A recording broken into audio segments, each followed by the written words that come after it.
நீங்கள் பார்த்துக் கொண்டிருப்பது உங்கள் விஜய்.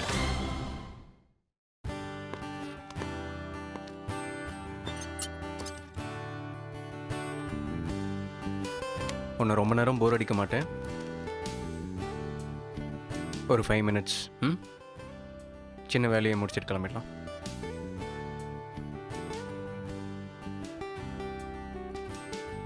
அஸ்வின், நான் ஏதாச்சும் ஹெல்ப் பண்ணட்டுமா? ஹெல்ப்பா? ம் ம்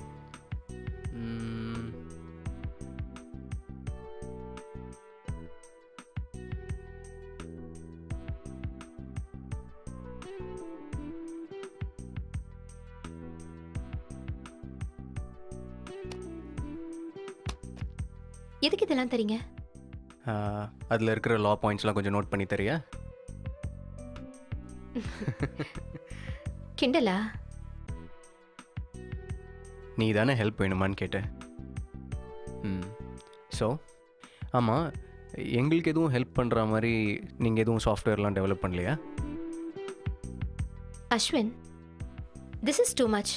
நீங்க என்ன கிண்டல் பண்ற மாதிரி என் ப்ரொஃபஷனையும் கிண்டல் பண்றீங்க. உங்க மேல கேஸ் போட்டுருவேன். கேஸா? ம் ஓ, அப்போ கூட நீ என்கிட்ட தான் வந்தானோ? கோர்ட்ல வேற எதுவும் நல்ல வக்கீல் இல்லைன்னு நீங்க நினைக்கிறீங்களா? சரி, ஓகே. இதெல்லாம் நம்ம சிங்கப்பூர் போயிட்டு வந்துட்டு பேசிக்கலாமா? அந்த பயம் இருக்கட்டும். ஓ, ஓகே ஓகே.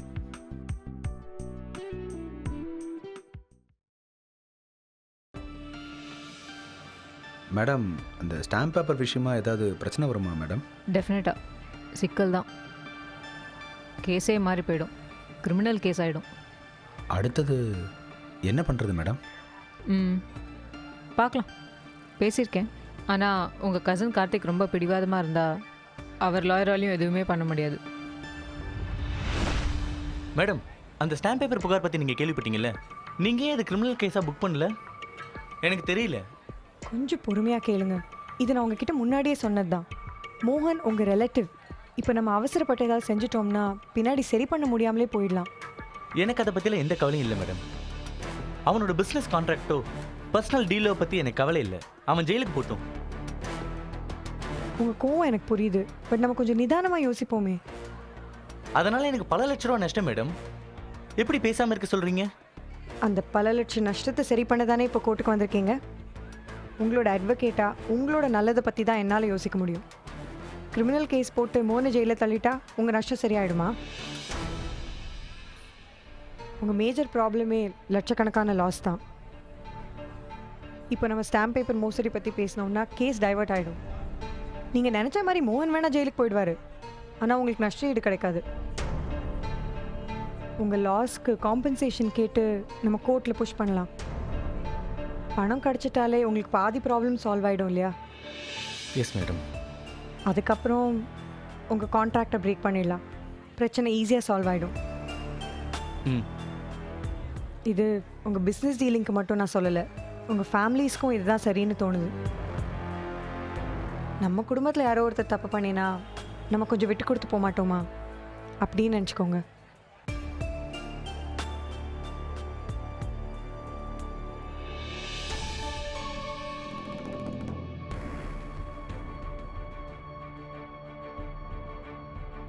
என்னோட கிளைண்ட் மிஸ்டர் கார்த்திக் தன்னோட ராமலிங்கம் மில்ஸ்க்காக எதிர்த்தரப்பை சேர்ந்த மிஸ்டர் மோகனோட ஒரு கான்ட்ராக்ட் போட்டிருந்தார்.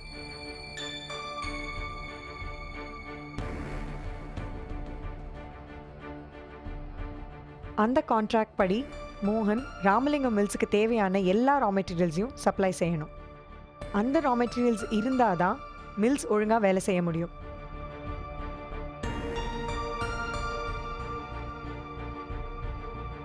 ஆனால் அந்த ஒப்பந்தத்தை மீறி லாஸ்ட் 3 மந்த்ஸாக மிஸ்டர் மோகன் ரா மெட்டீரியல்ஸை சரியாக சப்ளை பண்ணல.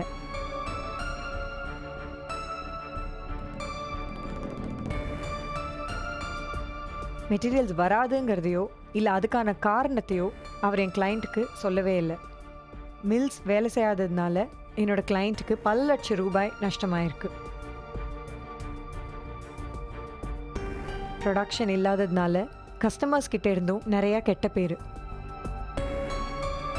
இவ்வளோ நஷ்டம் நடந்த பிறகும் மிஸ்டர் மோகன் தரப்பிலிருந்து என்னோட கிளையண்ட்டுக்கு எந்த விதமான பதிலும் சரியாக வரல.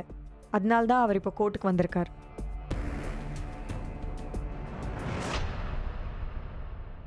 இதில் ஏதாவது உங்களுக்கு ஆட்சேபணம் இருக்கா காயத்ரி?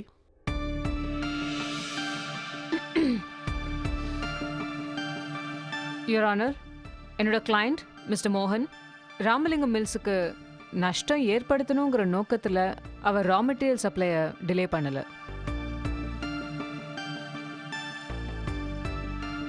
தொடர்ச்சியாக எலக்ட்ரிசிட்டி இல்லாததுனால அவர் கமிட் பண்ண அளவுக்கு அந்த ரா மெட்டீரியல்ஸை கொடுக்க முடியல.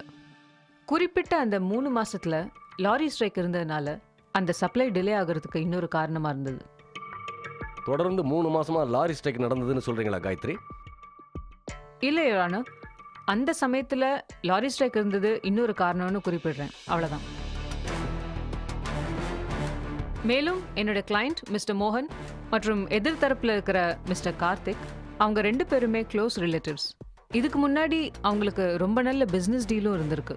அதனால அவங்க 2 பேரும் இந்த பிரச்சனையை பேசி தீர்க்கலான்னு என்னோட கிளையண்ட் மிஸ்டர் மோகன் ஃபீல் பண்ணுறாரு.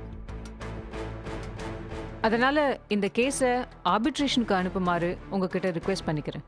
தேங்க்யூ.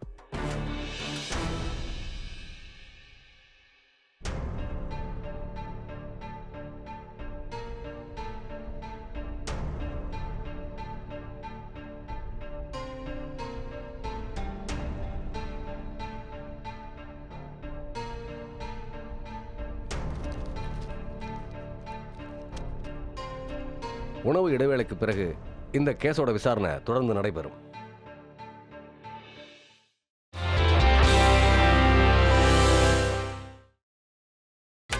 நீங்கள் பார்த்துக் கொண்டிருப்பது உங்கள் விஜய். கிரிமினல் கேஸாக மாற்றக்கூடாதுன்னு வேண்டிக்கங்க, வேற வழி இல்லை.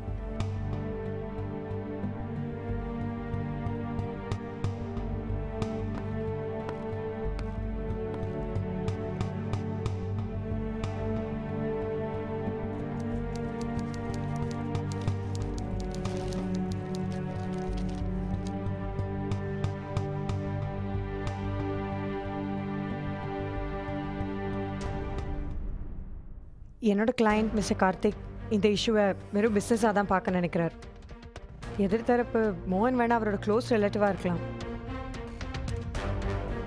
அதுக்காக எந்தவித காம்ப்ரமைஸ்க்கோ இல்லை ஆர்பிட்ரேஷனுக்கோ கார்த்திக் தயாராக இல்லை. ரா மெட்டீரியல் சப்ளை ஆகாததுனால அவருக்கு லட்சக்கணக்கில் லாஸ் ஏற்பட்டிருக்கு. அந்த லாஸ்க்கு காம்பன்சேஷன் எதிர்பார்க்குறாரு. அதுக்கான டாக்குமெண்ட்ஸும் நான் ஏற்கனவே கோர்ட்டில் சப்மிட் பண்ணியிருக்கேன். That's all. தேங்க்யூ.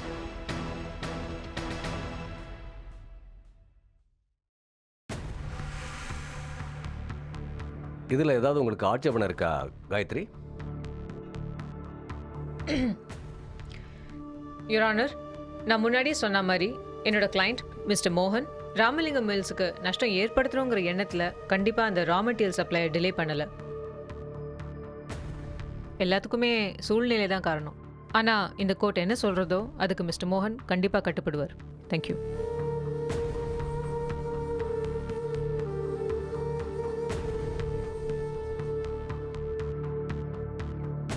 இந்த வழக்கில் இரு தரப்புமே ஒரு முடிவுக்கு வந்திருக்கிறது. 3 மாதங்கள் தன்னோட மில்லில் ப்ரொடக்ஷன் நடக்காதனால நஷ்டம் ஏற்பட்டிருக்கு. அதுக்கு மோகன் தான் காரணம்னு கார்த்திக் தரப்புல குற்றம் சாட்டப்பட்டிருக்கு. அதை மோகன் தரப்பும் மறுக்கலை.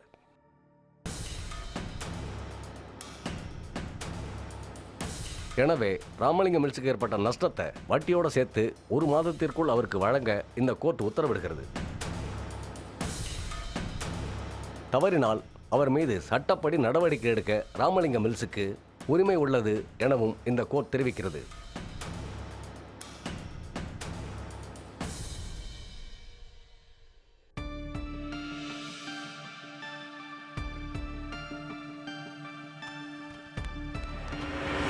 Thanks madam. நீங்கள் மட்டும் கார்த்தியோட லாயர்கிட்ட பேசலை, நிலைமையே ரொம்ப சிக்கலாக இருக்கும். நீங்கள் பயந்த மாதிரி எதுவும் நடக்கலையே, சந்தோஷப்படுங்க.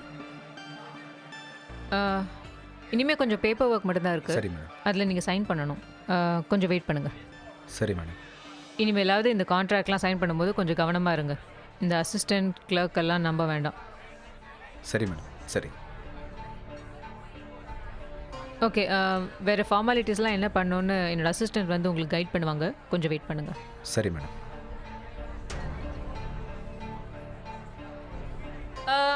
சுந்தர், சாரதா கிளம்பியாச்சா?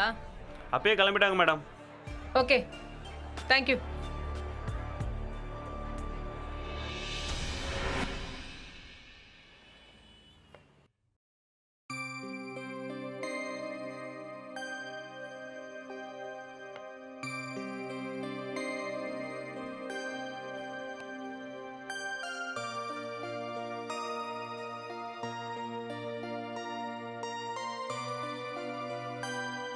Hello hello Mani, ஜெயிச்சாச்சுடா.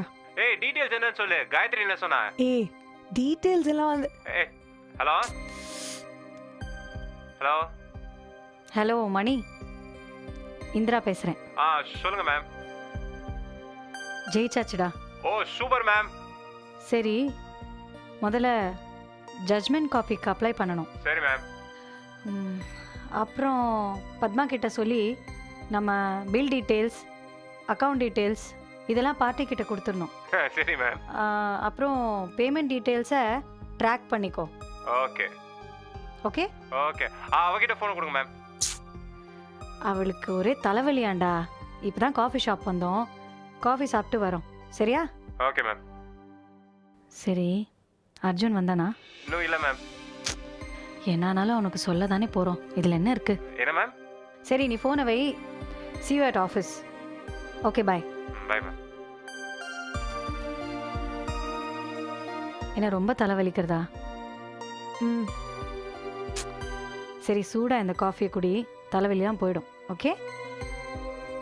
இந்த கேஸ் ஜெயிச்சதில் கொஞ்சம் கூட சந்தோஷமே இல்லை மேம். நானும் மேக்ஸிமம் ட்ரை பண்ணேன், காம்ப்ரமைஸ் பண்ணிடலாம், அவுட் ஆஃப் கோர்ட் செட்டில்மெண்ட் பண்ணி முடிச்சிடலான்னு. ஆனால் கார்த்திக் இவ்வளோ அடமெண்ட்டாக இருந்துட்டாரு. நான் என்ன மேம் பண்ணுவேன்? இதை பார் சாரதா, இதுக்கு மேலே என்ன பண்ண முடியும்? அந்த மோகனை கிரிமினல் கேஸை விட்டு நீ தப்பிக்க வச்சதே பெரிய விஷயம். கேஸ் முடிஞ்சு கோர்ட்டில் என்னால் காயத்ரியை நேருக்கு நேராக பார்க்க கூட முடியல, அவ்வளோ கில்ட்டியாக இருந்தது. இந்த கேஸில் எந்த சமயத்துலையாவது நீ உன்னோட தொழில் தர்மத்துக்கு அகேன்ஸ்டாக நடந்துட்டியா? இல்லை மேம். இல்லை உன் கிளைண்ட்டை மீறி தான் எதானே செஞ்சியா? பின்ன என்ன? அப்புறம் ஏன் இவ்வளோ கில்ட்டியாக ஃபீல் பண்ணுற? இல்லை மேம், இந்த நேரத்தில் போய் காயத்ரிக்கு அகேன்ஸ்டாக ஒரு கேஸு. இதை பாரு, it's just a bad time. Okay? இந்த மாதிரிலாம் நடக்கும்னு யாருக்கான தெரியுமா? எனக்கு கூட தெரியல. இந்த மாதிரி நீ ஃபீல் பண்ணுறது தப்பே கிடையாது. மனசை போட்டு குழப்பிக்காத. சரி, அர்ஜுனை பற்றி உனக்கு தெரியும்ல? அவன் மட்டும் என்ன பண்ணுவான்? அவனும் பாவம் தானே. பில் கொண்டு வா. ஏனோ சாரதா, நானும் அரவிந்தும் அடிக்கடி ஜோக் அடிச்சுப்போம். சிவில் கேஸில் அவர் ஒரு கட்சிக்கு நான் ஒரு கட்சிக்கு ஆப்போசிட்டில் வாதாடினா எப்படி இருக்கும்? இந்த தமிழ் சினிமாலெல்லாம் ஹீரோ ஹீரோயின் வந்து சண்டை போட்டுப்பாங்களே, அந்த மாதிரி.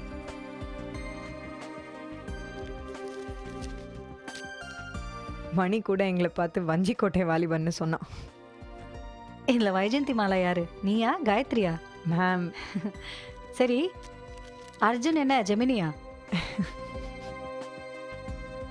சாத்துரியம் பேசாதடி, என் கேள்விக்கு பதில் சொல்லடி, நடுவிலே வந்து நில்லடி, லலலலா லலலா.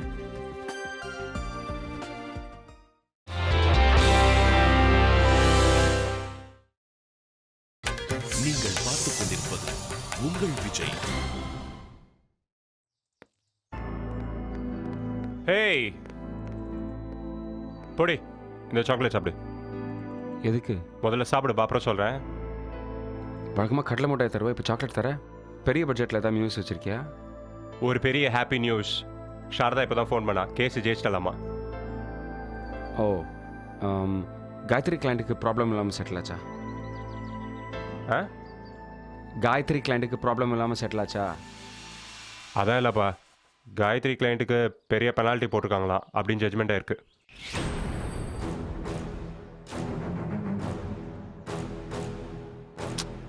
காயத்ரி சைட்லேருந்து பார்த்தா இது ஒரு பேட் நியூஸ். ஆனால் சாரதாவும் நம்ம ஃபர்ம் சைட்லேருந்து பார்த்தேன்னு வையேன், இது ஒரு குட் நியூஸ்.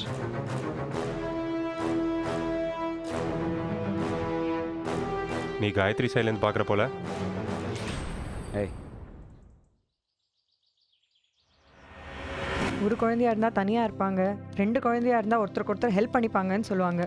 ஆனால் கொஞ்சம் வளர்ந்ததுக்கு அப்புறம் ஒருத்தருக்கு ஒருத்தர் எப்படி அடிச்சுக்கிறாங்கல்ல. என் வீட்டில் ஒரு பொண்ணு தான், அதனால இந்த பிரச்சனை வராதுன்னு சொல்றியா?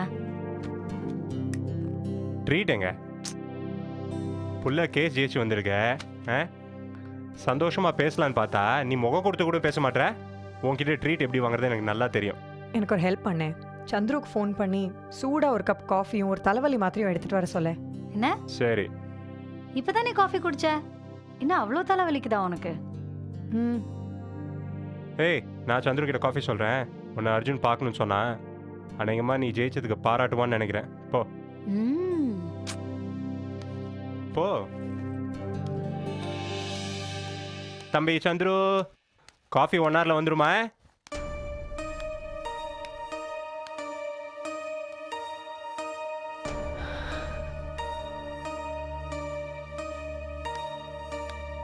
அர்ஜுன், கூப்பிட்டியா?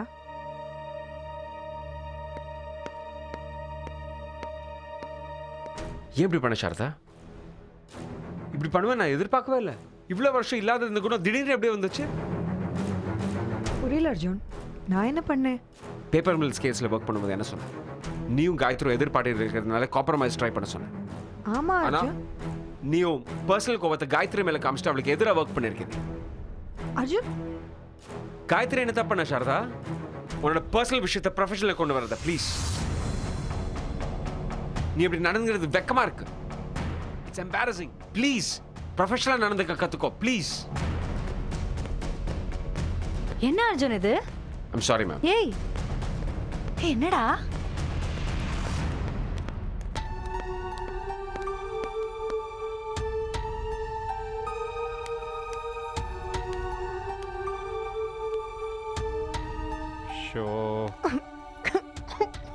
இந்த அர்ஜுனுக்கு என்ன ஆச்சுன்னு தெரியல, எதுக்கு இப்படி கத்துறான்னு தெரியல. நீ கவலைப்படாத சாரதா,